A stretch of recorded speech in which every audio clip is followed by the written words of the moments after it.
Assalamualaikum warahmatullahi wabarakatuh.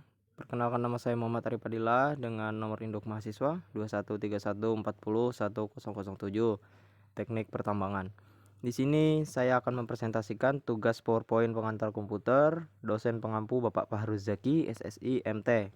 Nah, adapun di slide yang akan saya presentasikan ini, yang pertama adalah cara membuat PPT yang bagus. Nah, untuk membuat PPT yang bagus, yaitu pertama kalian harus memilih judul yang menarik. Nah, sebelum kalian membuat PPT, kalian harus menentukan dulu judul kalian tuh semenarik mungkin. Nah, terus yang kedua, memilih template yang sesuai dengan isi presentasi. Nah, desain template kalian harus kalian sesuaikan dengan tema presentasi ataupun judul presentasi yang ingin kalian pilih. Yang ketiga, pilihlah warna yang lembut dalam slide. Nah, kalian harus memilih warna yang sesuai di template kalian dengan judul kalian tadi. Terus yang keempat, itu adalah gunakan font yang tegas dan jelas untuk dibaca. Nah, font yang keempat ini bertujuan atau bermaksud untuk memudahkan penonton untuk membaca slide yang kita jelaskan. Nah, selanjutnya ada arti biner, oktal, dan desimal. Bilangan biner itu sendiri atau bisa disebut dengan binary adalah bilangan yang hanya menggunakan dua angka. Adapun angkanya itu ada angka 0 dan angka 1. Nah, bilangan biner disebut juga dengan bilangan yang berbasis 2. Nah, setiap bilangan pada biner itu disebut dengan bit, di mana satu bit itu hasilnya 8 bit. Contoh 1101112. Nah, kalau untuk bilangan oktal, yaitu bilangan yang berbasis 8, yang mana oktal ini menggunakan angka 0 sampai dengan angka 7.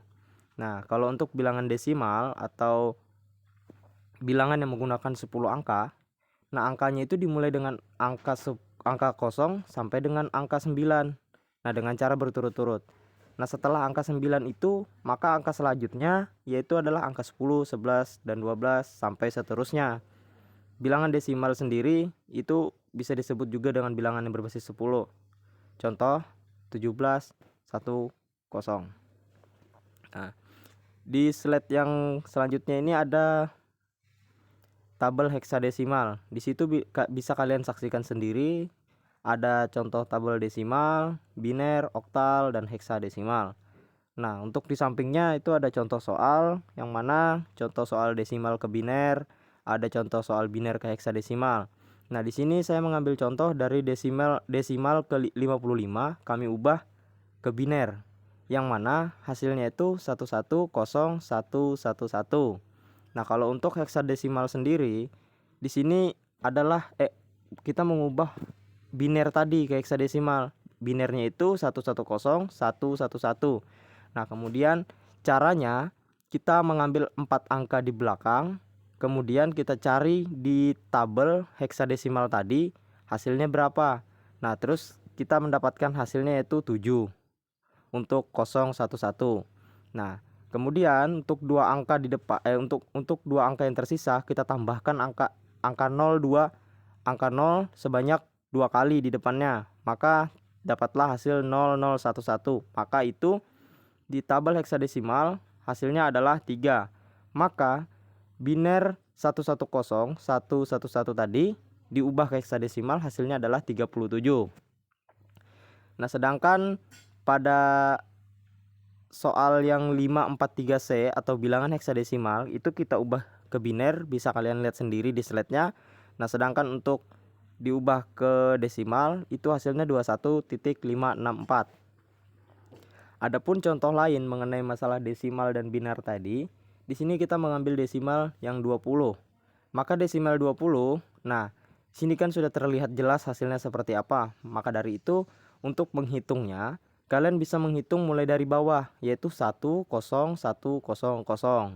Begitu juga seperti penjelasan biner dan heksadesimal yang sudah saya sebutkan di slide sebelumnya tadi. Nah, di sini adalah pembahasan sedikit mengenai 5 bahasa komputer. Yang pertama ada bahasa Java. Nah, bahasa Java itu sendiri adalah bahasa pemrograman yang banyak kita temukan pada aplikasi, baik dalam komputer ataupun smartphone yang kita pakai sekarang. Nah, sebagian besar bahasa ini digunakan untuk mengembangkan aplikasi mobile. Keunggulan dari Java yaitu sifatnya open source, dapat digunakan pada berbagai macam sistem operasi. Nah, yang kedua ada bahasa C. Bahasa C itu dapat dikatakan bahasa tertua. Nah, maka dari itu bahasa ini merupakan bahasa yang paling tua di bahasa pemrograman atau bahasa komputer. Bahasa ini dikembangkan lagi seperti bahasa C, C++ dan masih banyak lagi. Namun, siapa sangka bahasa ini merupakan dasar beberapa bahasa pemrograman yang banyak digunakan saat ini. Nah, yang ketiga ada bahasa PHP. Bahasa ini dikatakan cukup populer sekarang ini. Nah, bahasa ini merupakan salah satu bahasa yang digunakan untuk mengembangkan situs di sebuah jaringan internet. Nah, ketika kalian akan membuat website, bahasa PHP ini yang wajib digunakan untuk mengembangkan website tersebut. Nah, selanjutnya yang keempat ada bahasa Python. Bahasa Python itu dalam tingkatannya tergolong dalam bahasa tingkat tinggi. Bahasa ini termasuk bahasa yang mudah dipahami untuk pemula. Python atau bahasa Python digunakan untuk membangun aplikasi baik itu berbasis web ataupun mobile. Nah, bahkan perusahaan-perusahaan besar yang ada di Indonesia seperti Instagram, Pinterest dan Pinterest pun menggunakan Python untuk pengembangannya.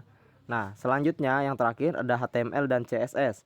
Bahasa HTML ini untuk membuat halaman web dan menampilkan berbagai informasi di dalam sebuah internet. Sedangkan CSS sendiri itu digunakan untuk mengatur atau mempercantik tampilan yang sudah ditulis oleh bahasa HTML. Nah, mungkin cukup itu saja saya sampaikan mengenai presentasi PowerPoint pengantar komputer dengan dosen pengampu Bapak Fahruzaki. Salah dan kurangnya mohon dimaafkan. Wabillahi taufiq wal hidayah, waridha wal inayah, wallahu muwaffiq ila thoriq. Wassalamualaikum warahmatullahi wabarakatuh.